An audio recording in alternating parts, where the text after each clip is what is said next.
My legs trembled when I stepped through the door, not from the stroke but from something else. A feeling I couldn't name. The porch light was different, bright white instead of the warm amber I'd kept for years. Cold, like a hospital hallway. "Welcome home, Dad," my daughter chirped, standing beside a man who used to call me sir before he started calling the shots. I looked past her shoulder and saw a pile of boxes stacked by the coat closet. One of them read "Dad's Stuff Storage" in black marker. "Where's my chair?" I asked, not expecting an answer I'd like. She hesitated. "Oh, we moved it to the garage. It was just taking up so much space.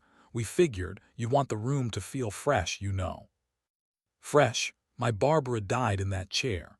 I used to sit there just to feel close to her. I nodded slowly and moved toward the hallway, dragging the cane that now followed me everywhere. The bedroom door was open. The sheets were new, gray, and stiff. My quilt was gone. So was the photo of Barbara that used to rest on the nightstand. In its place was a baby monitor. "We just thought since you'll be resting so much, it'd be good to keep an eye on you," my son-in-law said, standing behind me. "For your safety." I didn't respond. My mouth had dried out. I opened the closet. My suits were gone. A single fleece zip-up hung there, not mine. I turned. "Where are my clothes?" "Oh," my daughter said quickly, "we packed most of your things into bins so we could make space. You probably won't be needing much now anyway." The walls pressed in on me. I didn't recognize my home, and I sure as hell didn't recognize the people calling it theirs. At dinner, they spoke over me like I wasn't there. "The kitchen's next," she said. "I want something modern, and maybe French doors in the back." "I like the back porch just fine," I muttered. She smiled politely. "Of course you do, Dad, but we have to think about the long term now." "Long term?" I stared at my plate: fish, no salt, no butter. Not because of my health, because they didn't like the smell. I swallowed it down, bite by bland bite. That night, lying in a bed that felt nothing like mine, I reached for the nightstand. It was empty. No books. No Barbara, just a smooth, unfamiliar surface. They weren't easing me back into life. They were transitioning me out of it. If anyone's listening, don't make the mistake I did. Don't assume love means safety. Sometimes it's just a leash with a softer clasp. I stared at the ceiling. I wasn't dead, but they were already burying pieces of me. And I wasn't ready to disappear. The morning light crept across the kitchen tiles as I shuffled in, my slippers dragging against the grout. The coffee was already cold in the pot. They must have been up early. I reached for the fridge to grab the orange juice when I noticed it. A folded piece of paper clipped beneath a magnet shaped like a cartoon sun. It wasn't there yesterday. I tugged it free. Legal letterhead, my name faded, fatting. Draft property transfer grantor. My full name, grantees, daughter plus spouse. My hands went cold. I scanned the text. No signature lines filled yet, just placeholders. But the intention was loud and clear. "He's not really himself anymore." Her voice hushed from the hallway. She didn't know I was in the kitchen. I leaned back, quiet as I could. "No, I mean it's practically done," she said. "It just makes sense, especially now. He can't manage everything anymore. No pushback so far." I slid the document back under the magnet, just loose enough to fall if bumped. Let them think it hadn't been touched. I poured myself a cup of cold coffee, sat at the table, and stared through the steamless cup into nothing. Barbara and I had sat here every morning after her diagnosis. She used to scribble notes on napkins, grocery lists, memories, what songs she wanted at the funeral. One morning she slid a folder across the table and said, "I want you to keep the house in your name. No co-signing. No early transfers. People change when money's on the table." I told her not our daughter. She didn't smile. I said people. Her funeral had been quiet, rain-soaked. Our daughter gave a lovely speech. I remember thinking, she's stronger than I thought. Maybe she was just already planning. Back in the present, I wheeled myself into the den and found the old printer still under the desk. Miraculously, it had paper and just enough toner. I copied the draft twice. One went into my drawer under Barbara's wedding ring. The second, I sealed in a yellow envelope and wrote in shaky pen, "If they push too far." The original, I returned to its sunny little magnet, the smiley face grinning down like it was in on the joke. At lunch, she asked how I was feeling. I said better, clearer. She smiled like I'd handed her a win. "That's great, Dad. Just take it slow, okay?" "I intend to," I said, "one step at a time." She turned back to the stove, humming. I looked at the fridge again, not at the paper but at the magnet. Even sunshine can be fake. The eggs were overcooked, the way they always are when she's distracted. Her husband sat at the end of the table, scrolling through something on his phone, half smirking at the news or a meme. I stirred my coffee slowly, watching the steam rise. My hand still trembled slightly from the stroke, but not enough to stop me anymore. "I saw the draft on the fridge," I said, voice steady, like it had been waiting its turn. She froze, spatula in hand, didn't turn around, just stood there back stiff.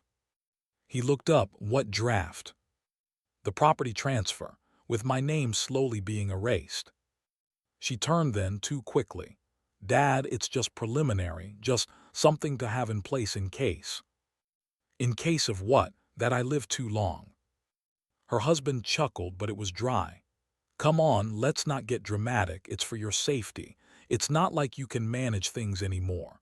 There are bills, taxes, maintenance." "My wife and I managed this house for 47 years, I said.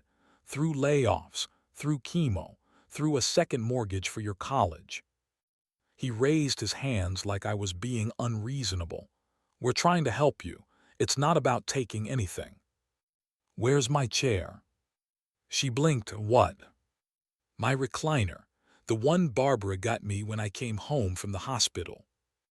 "Oh," she glanced at him, then back at me. "We thought you wouldn't need it anymore. We gave it to Goodwill, I think. Or maybe it's in the garage, I don't." "You gave it away by accident." He scoffed. "It's just a chair." I looked down at my hands. The skin was thinner now, wrinkled but still mine. "That chair," I said softly, "was where I sat the night Barbara died, where she told me not to sign anything without Helen." Silence. My daughter's eyes shifted. "Dad, you're making this into something it's not." "I'm remembering what it is," I said, "and who I am." I left the table, walked slowly to the den and picked up the phone. I started dialing numbers I hadn't touched in years. Men from the service, old neighbors, Barbara's cousin in Oregon, just voices, human ones. And then I called Helen. I didn't even get through my first sentence before she interrupted. "They're moving on you." "They've already started." Her tone hardened. "I'll be there in an hour." I nodded, though she couldn't see me. "Bring a copy of the trust." "I already have it in the car." I hung up. In the hallway, I passed a mirror. For the first time in weeks, the reflection looked like someone worth protecting. I didn't raise my voice. I didn't have to. The cafe was quiet, the kind of place Barbara would have chosen. Small booths, soft jazz, and no one rushing you out. I slid the manila envelope across the table. My fingers shook more than I wanted them to. Helen didn't speak at first. She just opened the envelope, spread out the deed, and the old estate plan from the fireproof box I kept under the stairs. Her eyes moved faster than I could follow, pen tapping softly against her mug. "You never added her name," she finally said, eyebrows lifted. "Smart. They can't transfer what they don't legally share." I exhaled, but it wasn't relief. It was release, a knot loosening. Helen tapped a clause halfway down the page. "Here, this is the kicker. You retained full rights of revocation and eviction, as long as you're mentally competent and legally residing here." I blinked. "So I can." "You can evict them," she said plainly. They're squatters with a family album, nothing more. The word stung, not because it wasn't true, but because it was. I looked past her out the window. A boy held the door open for his mother. She smiled at him like Barbara used to smile at our son, back when things were simpler, before entitlement turned into expectation. They think I'm fatting, I said, treating my silence like absence. Helen reached into her leather satchel. Then it's time to remind them you're still here. We'll issue a formal notice. File it through probate to cover every corner. List legal cause. If they push back, we escalate. They'll say I'm not fit, that I've declined. She smirked. Then we schedule a neuro eval. I already know 2 doctors who owe me favors. We'll have your capacity certified in black and white. I nodded. I don't want this to be ugly. It doesn't have to be, she said, but it will be final. Her voice didn't waver. We went over the process step by step. Draft the notice, serve it legally, file with the county court, trigger the clause. Then, if needed, we motion to fast track, all above board, all with the same ink Barbara and I once used to secure our future. When she left, she handed me a pen. You sign first, she said, before they even know a move was made. I did. The weight of the signature surprised me. Outside the cafe, the wind had picked up. Leaves scraped across the sidewalk like whispers I'd ignored too long. I didn't feel smug. There was no victory in this. But I did feel something else. Lighter.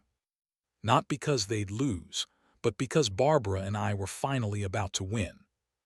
The table had 6 place settings. The linen runner was new, the kind Barbara would have found tacky. My daughter moved around the room in heels too loud for hardwood, instructing her husband to bring out the wine. I sat quietly at the end of the table, in a chair they hadn't set for me. I pulled it out myself. Guests arrived in pairs, all smiles and shallow praise. This place is stunning, one woman said. My daughter beamed. Thanks, we've just about settled in now. It's starting to feel like ours. I stirred my tea.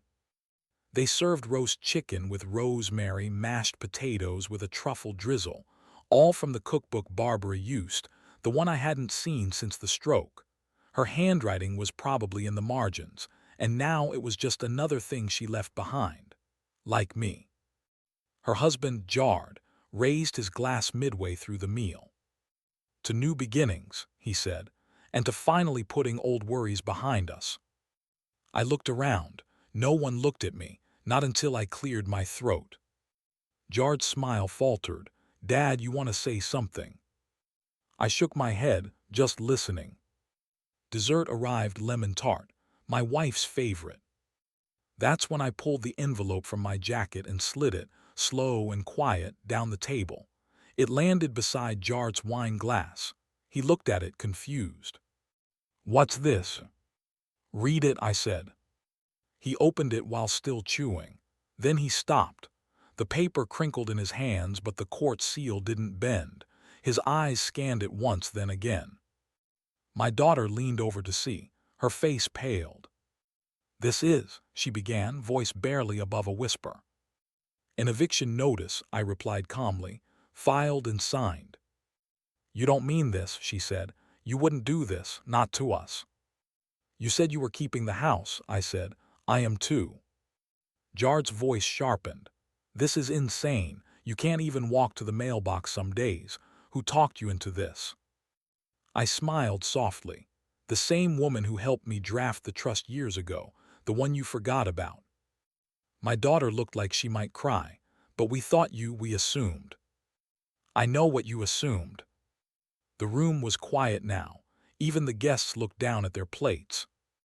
I stood slowly, gripping the chair for balance. You never asked. You never even pretended to. You just moved in and started deciding, like I was a rumor, not a person. Jarred started to speak again, but I raised a hand. This dinner, this little announcement you planned, it's the last thing you'll host here. I didn't shout. I didn't slam a single thing. I just left the envelope where it was, half folded and heavy with ink. As I pushed my chair in, I glanced at the table one last time. Barbara's lemon tart sat untouched beside me. The courtroom was colder than I expected. Pale walls, humming lights, and no room for sentiment. I sat beside Helen, my hands folded in my lap, the flag pin Barbara gave me shining against my jacket. Across the aisle, my daughter clutched a tissue like it could rewrite history. Jard sat stiff, jaw tight, rehearsed lines waiting behind his clenched teeth. The judge glanced through the file. So the claim is that Mr. Harwood is mentally unfit to make legal decisions regarding the property. Yes, Your Honor, Jard said, standing. We believe he's acting under confusion and emotional distress following a major stroke. He's not. He hasn't been himself. Helen didn't even rise yet. She slid a folder forward. Your Honor, enclosed you'll find Dr. Mayer's neurological evaluation, dated 3 weeks ago. It confirms full mental clarity. You'll also see proof Mr. Harwood continues to pay all property taxes and utility bills. He remains the sole owner of the deed. The judge flipped through it, no rush, no reaction. Jard tried again. It's not just about paperwork, he's pushing us out of our home. It was never your home, I said, quietly but clear. You moved in while I was in a hospital bed. My daughter wiped her eyes. We thought you wouldn't make it. We were grieving. I thought you'd want us to stay. We just didn't talk about it properly.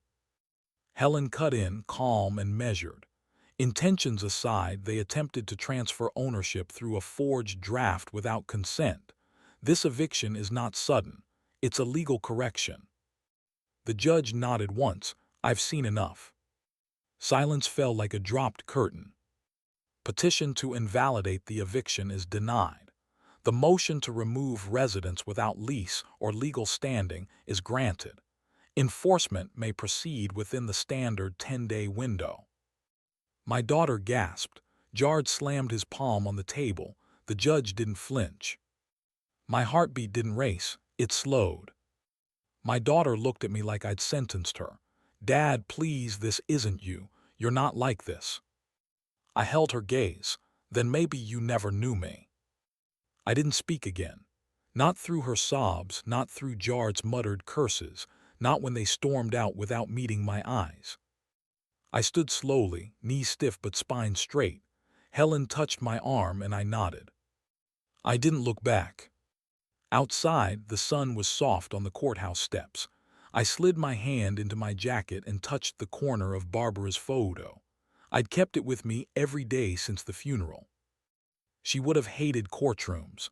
Too many people, too much noise, but she would have been proud of how I carried myself, with quiet, with truth. With her memory, not their permission. The quiet was worse than shouting. 30 days. That's what the court granted. 30 days for them to pack up the future they thought they'd stolen. She tried everything at first. Dad, she said one morning, gently setting a cup of tea in front of me, remember when you used to tuck me in right there on the couch? I nodded. Then went back to sanding the windowsill, the one Barbara used to polish every spring. Dad, please, she tried again the next day. It's not like we meant to hurt you. But silence was the only answer I had left. Jard was less subtle. You really think this makes you a hero? He hissed one afternoon when I passed him in the hallway. You'll be all alone here. Enjoy that. I kept walking. Grief had made me easy to manipulate once, not anymore. I spent those weeks quietly reclaiming the house. I repaired the loose cabinet hinge Barbara always meant to fix, rehung the wind chimes by the kitchen window, her favorite.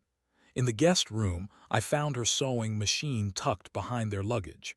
I pulled it out, cleaned it, and set it back on its little desk like it never left. Each room began to breathe again. They moved slower as the deadline approached. Fewer words, no more attempts at kindness, just the sound of drawers opening, suitcases zipping. Jard slammed a door so hard one afternoon the frame shook. I didn't even flinch. On the final morning, I heard the back door creak open and the rustle of cardboard sliding into a trunk. No goodbyes, no sorry, just the soft thump of feet leaving for good. I stood in the hallway until the house went still. Then I walked to the front door, found it wide open, and gently closed it behind them. The latch clicked like a full stop at the end of a long sentence. The late afternoon sun cut through the kitchen window, catching dust in the air like slow-moving snow. I ran my hand across the table, my table. In the living room, I sat in my chair, the one they'd called clutter. I looked at the picture of Barbara on the mantel. Her smile was the same, honest, undemanding. "I brought it all back," I whispered, "everything they tried to erase."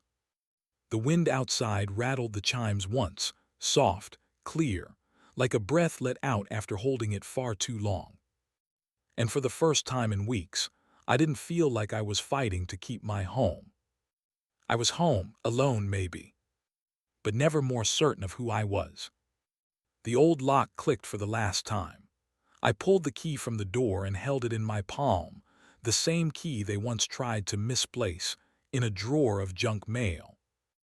I changed the locks myself, not out of fear but principle. My hands weren't as steady as they once were, but the grooves still remembered the rhythm of work.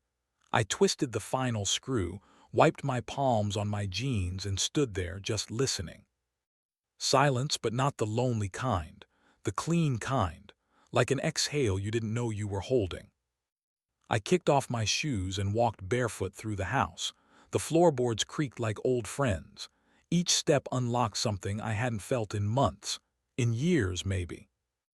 I passed the bookshelf. Behind the third row of cookbooks, I found them, folded letters from Barbara, the kind she'd tuck away after a good day or a hard one. One was marked, "For when you miss me too much." I didn't open it, not yet, just placed it on the kitchen table where the morning light would touch it. The bedroom still smelled faintly of lavender. I opened the closet and found the quilt she made after her first remission, still soft, still folded. I ran my fingers along the stitching. Her initials were sewn in the corner, barely visible now. I opened every window in the house, every single one. The wind came in gentle waves, carrying the smell of cut grass and late spring. The curtains fluttered like breath. The house was waking up. I made coffee, a full pot, the kind I hadn't brewed since before the stroke. The kitchen didn't smell like tension anymore. No burnt toast, no slamming cupboard doors, just warmth. I set a second mug across from mine, not because I expected company, but because I wanted the room to remember how it felt. Later that afternoon, I made up the guest room. Fresh sheets, old quilt, extra towels folded in the corner. My old friend Martin was passing through town next week, the first friend I told everything to. He offered to stay. I said yes. Not because I needed help, because I wanted witness. I found Barbara's favorite teacups, the ones they'd shoved in the attic, cleaned them one by one, placed them back in the hutch where they belonged. That evening, I sat on the porch with my coffee and watched the wind move the trees. The door behind me was locked, the kind of lock that doesn't keep love out, just betrayal. And in that silence, something small and solid returned to me. Peace, not because they were gone, but because I had stayed. I found them in a cedar box behind Barbara's sewing machine, tucked beneath a half-finished shawl and a packet of dried lavender she must have meant to restitch someday. The envelopes were brittle with age, the ink faded to a tired blue. Not a single one had a stamp. Drafts, all addressed to our daughter. The first one began plainly, "I'm worried about how she speaks to you when I'm not around." I read it aloud, my voice catching on the edge of her handwriting. She'd written dozens, dated over a span of years. Some were gentle, others more desperate. But each carried the same tremble of a mother trying to hold her child accountable, without losing her altogether. "She thinks love is owed to her," Barbara wrote in one. "Not earned, not nourished, just delivered like the mortgage or a utility bill." I couldn't finish that letter right away. I set it down and pressed my fingers to my eyes. Grief is strange. It doesn't just show up in the empty bed or the morning silence. Sometimes it comes in cursive, half-finished thoughts never meant to be read. She saw this coming. She felt it before I did. I always thought I was the practical one, the builder, the planner. But Barbara, she had the heart that noticed when things started to rot quietly beneath the surface. She never mailed them, maybe because she had hope, maybe because even disappointment couldn't undo her love. That's what broke me most. Even in her sorrow, she kept writing. Even in my silence, she saw me. That night I sat at the kitchen table, the same table where my daughter once mocked my handwriting, called it shaky and confused. I opened a fresh folder from Helen and began to write. A new will. Everything, the house, the accounts, the furniture, the stocks Barbara carefully kept in a drawer labeled for love, not ego.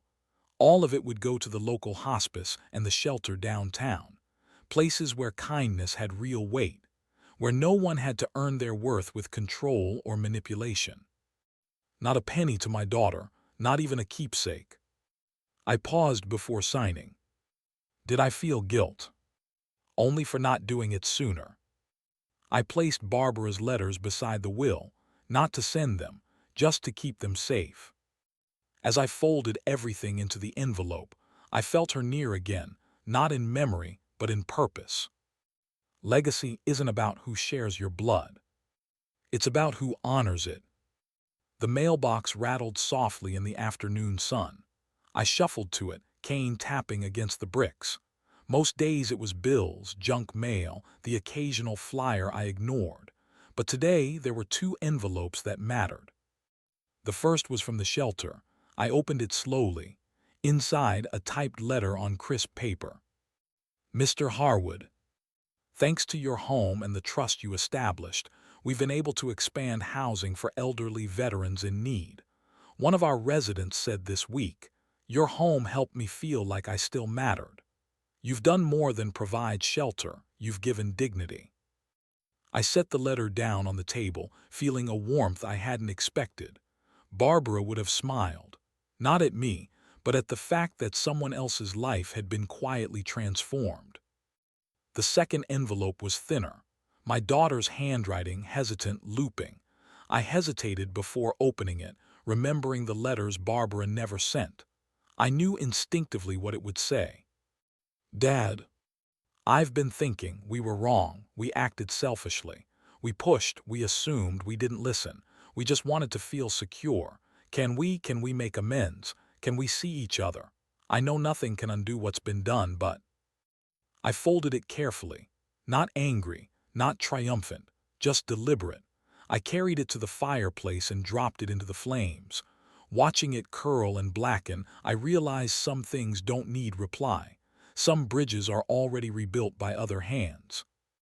I stepped out onto the porch, tea in hand, and settled into the chair Barbara and I had chosen together so many years ago.